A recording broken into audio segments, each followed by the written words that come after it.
Dejamos las comisiones y nos acercamos a charlar con Lilia Tiki Marchesini, ministra de Derechos Humanos de la provincia. Nos contó cómo funciona esta área del Estado, las distintas campañas de promoción y prevención contra la trata de personas y otros temas.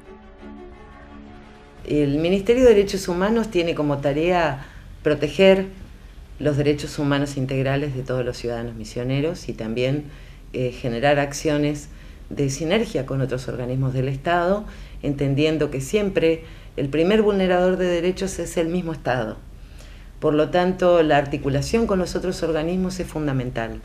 De alguna manera es un organismo que no solo es protector de derechos, sino que es generador de ciertas autocríticas que el mismo Estado también tiene que hacerse y que sirven para el mejoramiento del funcionamiento, del bienestar de todos los organismos y de la comunidad completa, es decir, garantiza democracia, mejorar las instituciones, de eso se trata.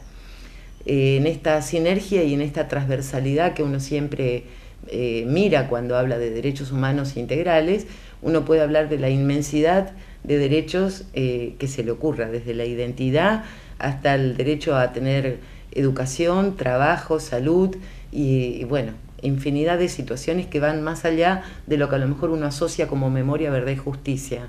Si bien es un hito, memoria, verdad y justicia, para lo que es el Ministerio de Derechos Humanos, es una de las subsecretarías, es una de las áreas con las que trabajamos permanentemente.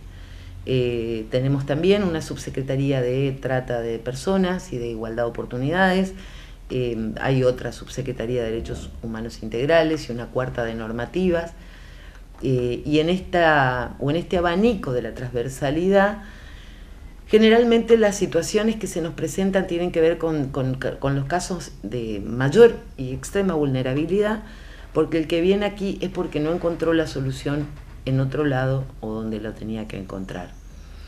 Ese es el abanico grande, lo cual complejiza a veces la gestión, complejiza incluso en el presupuesto cuando uno determina hacia qué y de qué manera van los fondos, porque la misma circunstancia nos va enseñando y también porque la repercusión de las políticas económicas fundamentalmente son las que influyen o inciden en el andamiaje social directamente, ¿no? Puntualizando quizás algunos temas, podríamos decir que lo que más hemos atendido son los desalojos. La intervención en desalojos ha aumentado de lo que fue el 2016 al 2018. Esto tiene que ver con la situación familiar, de ajuste.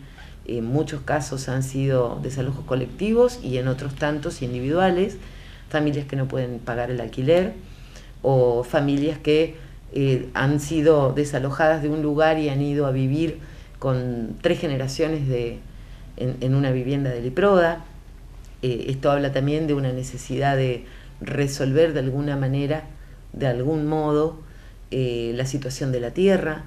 En esa instancia hemos intervenido en conflictos con tierras y varias ocupaciones en diferentes municipios, en un alcance total de unas 5.000 personas, estamos hablando de unas 500 familias aproximadamente, o un poco más, en situaciones de ocupaciones colectivas, otras 500 en circunstancias de pequeños grupos, 6, 4, 3, 2, donde incluso intervienen estas cuestiones de desalojo por no poder pagar el alquiler.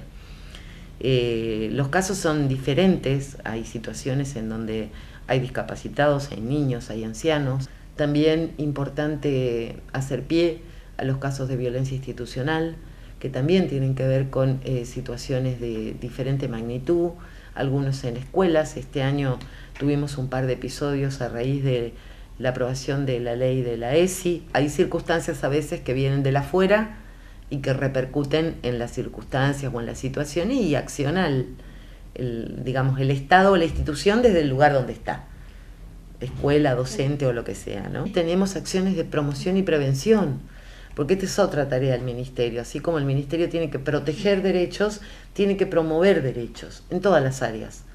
Entonces, es también obligación nuestra hacer conciencia de los derechos a la ciudadanía. Y en esto una de las cuestiones de hacer conciencia no es solamente la trata, es el bullying, la discriminación, pero sí, hay campañas de promoción.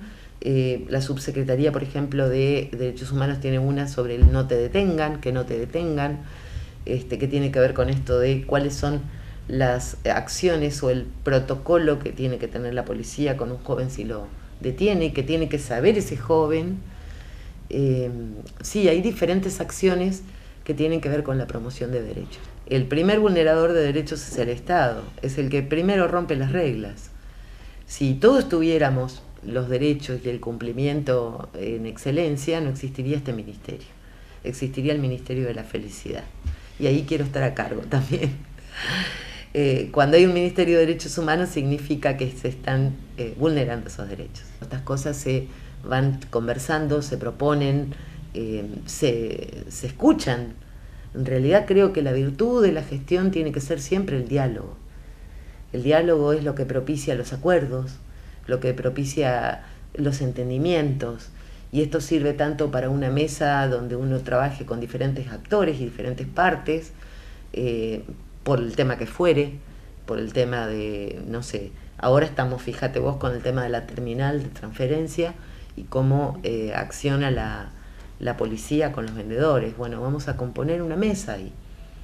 Entonces el diálogo siempre es la parte más troncal en cualquier acción. Acá nosotros siempre tenemos las puertas abiertas, trabajamos en horario corrido, saben que trabajamos sábado y domingo también, es decir, esto es muy bueno porque significa que el ciudadano misionero está empoderado. A nosotros a veces los casos nos llegan porque alguien le dio el celular de alguno de nosotros, o escribieron a la fanpage, se les contestó, o escribieron a algún medio digital. La respuesta está, llega. Entonces, en este caso, concretamente, son las organizaciones sociales con los vendedores quienes se acercan y piden la intervención. Del presupuesto del año 2017 venimos siendo muy austeros, que fue el pedido del gobernador Pasalacqua, y hemos hasta ahora gastado la mitad, 50%. Siempre entendiendo que no es un gasto, es una inversión. Entendiendo que ajustamos en lo que podemos, pero que en tanto que podamos siempre estar con la puerta abierta, y eso signifique una erogación porque tiene que sostenerse lo que es la institución, entendemos que es importante que se vayan adecuando los números. En este caso nosotros tuvimos como unidad, como ministerio en general, un 19.80%, pero como unidad funcional un 6.80%. Aproximado te estoy diciendo, no lo tengo de memoria.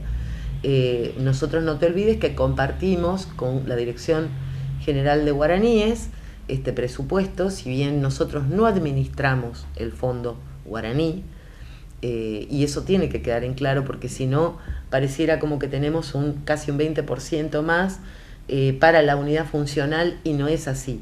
Diferenciando un poco de la totalidad del presupuesto, nosotros estamos aproximadamente un 20%, decía un 19,80% de este monto total de incremento.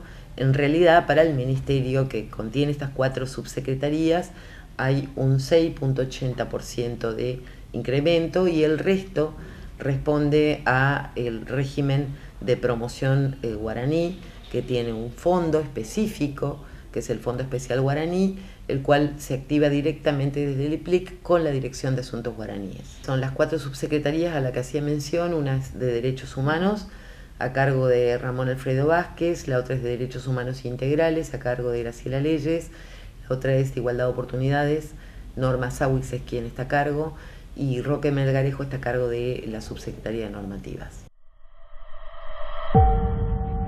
La ministra de Derechos Humanos estuvo el pasado 17 de septiembre explicando en la Comisión de Presupuesto de la Cámara de Diputados la previsión del recurso para el 2019. 94.156.000 pesos que deberá alcanzar para el trabajo de las distintas secretarías que nuclea el ministerio. Marchesini comentó también sobre los desalojos y la manera que tiene que trabajar para la búsqueda de soluciones ante cada uno de ellos. Para finalizar, la ministra hizo mención a la decisión del gobernador Hugo Pasalacqua de que las comunidades en Bgá Guaraní tengan la cobertura del Estado provincial para el costo de los servicios eléctricos. Tenemos un modo de trabajar bastante independiente, bastante libre. Bueno, es la forma en que concibo yo el trabajo también, en donde cada uno tiene su propio equipo, se articulan acciones si son necesarias. En el caso concreto, por ejemplo, de las políticas de memoria, Verde Justicia, que las lleva adelante el subsecretario Ramón Alfredo Vázquez, lo que generamos son generalmente nosotros las acciones más vinculadas a la nación. Es decir, por ejemplo, todo lo que es trámite con la señalización de los sitios, todo lo que es el andamiaje del montaje del cartel, la acción en sí, pero la subsecretaría es la que organiza para adentro, ¿no? Digo, con esto de poder generar un circuito por la memoria, en donde los convenios que hemos firmado con la universidad y con la Facultad de Humanidades propicien estos recorridos que hacen los jóvenes por los centros clandestinos de detención, generando esta reflexión sobre lo que es el valor de la democracia hoy. Entonces digo, se interviene ayudándose, ¿no? De esa manera articulamos. Nosotros tratamos de ir año a año revisando cuáles son, y los dos más grandes son los que ya he mencionado, que son los desalojos y las circunstancias de violencia institucional. Cada desalojo es puntual y cada desalojo tiene una particularidad, que es una familia, por decirte, que no tiene los recursos para tener solucionada la vivienda.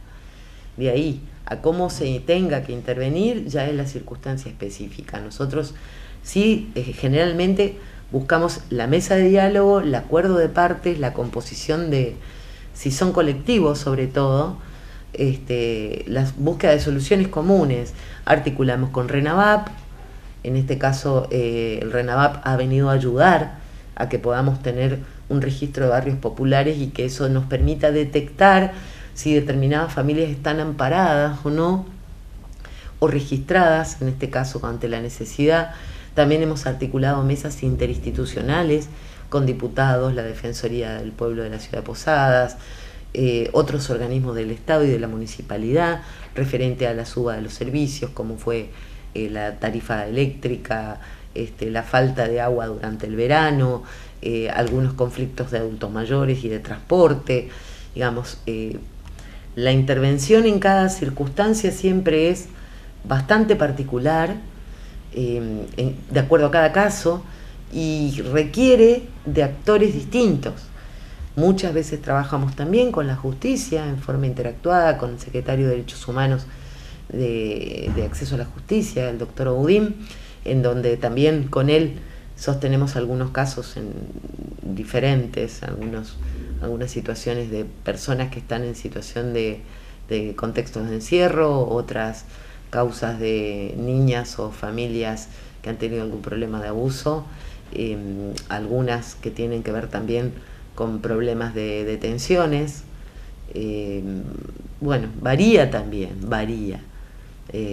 Articulamos con la Comisión Provincial contra la Tortura, que es otro organismo que también vino a ayudar mucho, porque ese primer año 2016 que estuvimos en la gestión, donde la comisión todavía no se había conformado, nosotros éramos el organismo que recibía todas aquellas denuncias o demandas de maltrato en los contextos de encierro. Bueno, hoy podemos contar con ellos, que no solamente acuden en forma inmediata cuando hay una vulneración, sino que también como un mecanismo preventivo van evitando determinados abusos en los ámbitos de encierro. Nosotros como ministros tenemos la obligación de transmitirle a nuestros diputados cuáles son las circunstancias que se podrían mejorar con los mecanismos legislativos para que el ciudadano tenga sus derechos menos vulnerados, ¿no es cierto? Y eso lo hacemos, es decir, cada inquietud que nosotros podemos ver que puede ser mejorada. De hecho, así surgió la Comisión Provincial contra la Tortura cuando yo estaba de diputada, digo, ¿no? Que fue una de las leyes que presentamos junto con el ingeniero Carlos Rovira. Entonces, siempre es importante la interacción de los tres poderes del Estado también, no solo del Poder Ejecutivo entre sus ministros y sus organismos, sino los tres poderes del Estado tienen que funcionar en una sinergia.